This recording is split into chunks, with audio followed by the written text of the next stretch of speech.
federal government has inaugurated a 13-member committee to help reduce the cost of running Nigeria's foreign missions. The government decried the indebtedness faced by the Nigerian diplomatic missions across the globe. Secretary to the Government of the Federation, Boss Mustafa, says the committee will review all previous reports on the establishment of foreign missions and suggest ways to reinvent Nigeria's image abroad. All right, Nigeria's former permanent representative to the United Nations office in Geneva, Ambassador Humphrey Orjiakor, joins us now on Newsnight to talk about these developments. Thank you so much for joining us on Newsnight. What are your thoughts, really, on this U.S. security alert and the latest move, to repatriate non-emergency staff? What exactly does it say? Is the U.S. overstating this security risk in Nigeria? Is it normal?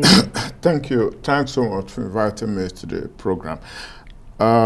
Every country has a responsibility for its citizens. I think when the United States Embassy or any other embassy in Abuja or in any other country for that matter gives this kind of notices or warnings, usually on its website, it may have had contacts with government, but it owes a responsibility to its own citizens in the country where it is being hosted to ensure their safety and their security. And that precisely was what the United States was doing.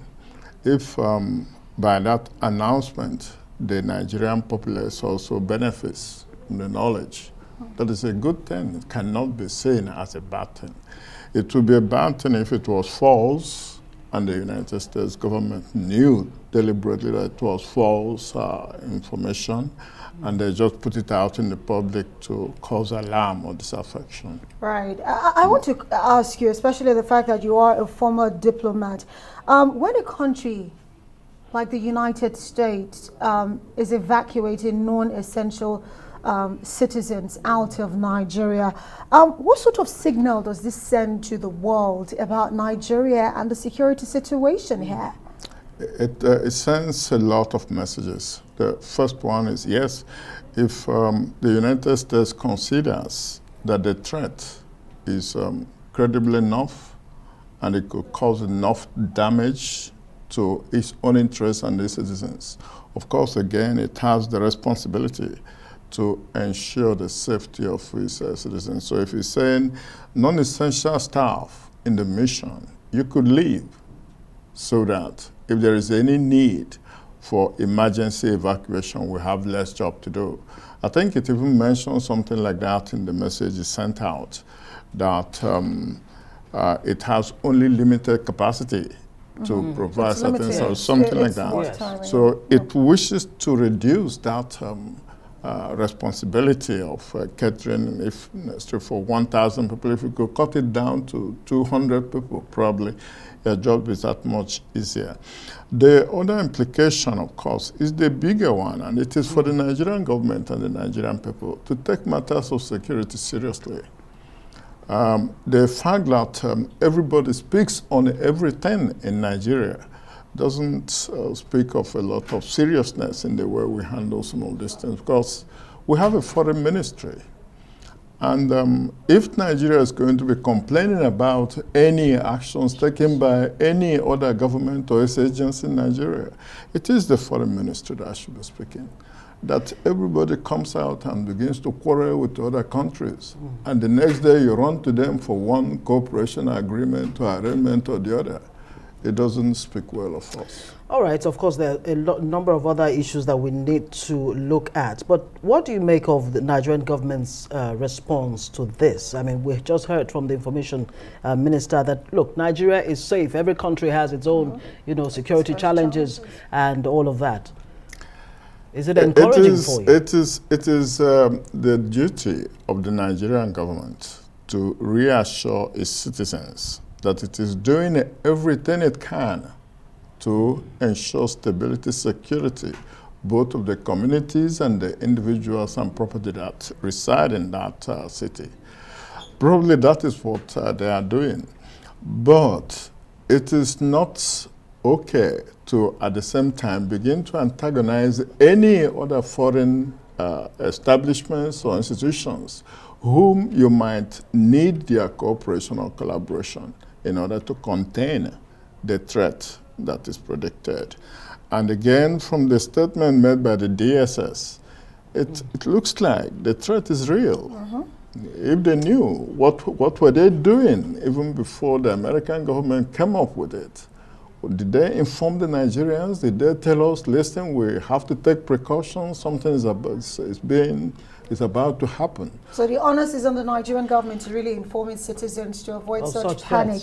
Creating information gap is always a problem. They shouldn't be doing that. And of course, intel has to be shared between countries. I know that we have that even with the United States. But let's talk about another issue right now, which is the fact that the Secretary to the Government of the Federation is talking about reducing the number of embassies and missions, foreign missions we have abroad. What would you say the issues are? Why we're resorting to a reduction? Would you say it's a finance issue, or what exactly, in your opinion, is going on? And what is the implication of this on our foreign policy? Frankly, this has become an embarrassing problem for Nigeria because it's become a recurring decimal. I was in the Foreign Service since 1980 until a few years ago, and every year we tend to run our foreign relations on the oscillation of crude oil money, and when we think we are prosperous, we establish so many diplomatic missions. When we run out of money, or we think we run out of money, we begin to think of reducing them again, closing them, and so on. And we have known that shutting down missions you've already established over the years is not the cheapest thing to do. So if you think that is the way to solve the problem, you might think again. And thinking again means that the problem is mostly in the structure and in the organization of the foreign ministry. There's now an exacerbation of institutions, ministries, agencies, all of them dealing with pockets of foreign policy, and it shouldn't be so. So what exactly are the challenges? What are the issues? I mean, like you said, I mean, you've been in the diplomatic mission for quite a long time. The SGF has set up a 13-man committee to review the missions. What exactly are those challenges? And what would you say are the short, medium to long-term measures that need to be put in place? If you were on that committee, what would be your recommendations? Frankly, I like the committee. It's a good idea. But we also know that whenever government wants to bury something, they usually create some committees, I hope that's not what they intend to do here. The gentleman I saw who's going to be heading this committee, Ambassador Martin Omoibe, is a very good friend of mine and a sound Foreign Service officer. So he could make wonderful recommendations because he's been through it severally before. Now, the problem usually is, first of all, you are not the most highly funded foreign service system in the world. And at the same time, you complicate your matters by creating all sorts of agencies that go to the missions. Some are working as this, and most of them are not necessary, to be very honest. And then you create this tendency of bringing in too many politicians into the foreign service system. And many of them don't listen to civil service rules or financial regulations. You tell them, see, you can't do this. They say, I'll call the president or I'll call the minister, If we wish to recalibrate the foreign service of Nigeria, we must start with the institution itself. Wow. We have to look inwards is what you're saying. Exactly. That the solution lies there. Yes. And speaking about, foreign policies and the likes, United Arab Emirates, this is one country where Nigerians are reported to spend close to ₦1 billion every year on tourism.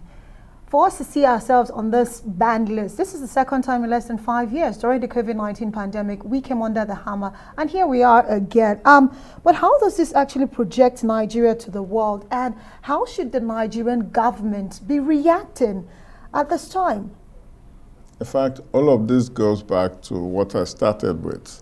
That is, if you want to run a foreign service, run a coherent single-line foreign service. Having so many people speaking up, so many people making side policies that reflect in various countries and missions. There's a mistake many Nigerian officials make. They believe that whatever they say here, whatever they do here, the comments they make, other countries study them. Right. You're a government official. Anything you say, you're a minister, you are somebody appointed as head of an agency, and you say, oh, Nigerians in the UAE are criminals, or those in South Asia are committing this. Diplomats don't say that. Consular officers don't say that. So if we want to, again, run a coherent foreign service and foreign policy, we have to have a coherent foreign ministry. And I can tell you this, Nigeria did have a very professional foreign service until in the past 1 or 2 decades when everything has gone. It's like business for everyone. Exactly what is responsible for that? Because I was just going to ask, what has brought Nigeria to this really sorry pass that countries like UAE, and so many countries that would ordinarily look up to Nigeria as the big giant, you know, that we have always described ourselves as. What exactly do you think is playing out? I think you said it. I remember sometime when I was ambassador in Switzerland, one lady arguing about Nigeria said to me, Ambassador, importance is not a matter of size. Yes, it's a matter of clout. And what gives you clout in diplomacy, in respect, is the coherence in your country, the stability, the power you have domestically. Everything you do here reflects on your foreign policy, but the way you are perceived, the way you are seen. So if you are viewed as a weak, corrupt, incoherent, everybody speaking from...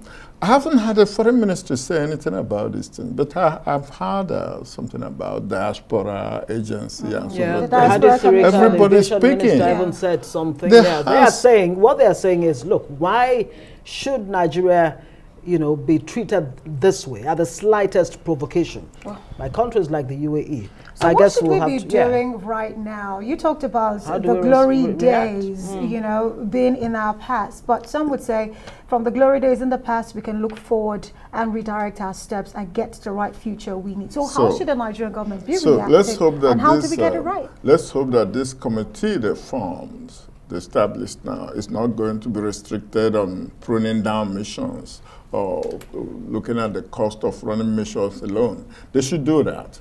They should do that and run smart missions like everybody else does. And then give the consular units of the Ministry of Foreign Affairs the training it requires, the equipment they require, the people who are able to articulate what Nigeria should be doing outside. So these are all lacking. They are. Of course, there's no coherence. Right. Everybody's speaking from everywhere. Right. You know? We'll have to leave it there. Ambassador Humphrey Orjiakor, thank you so much for joining us. Nigeria's former permanent representative to the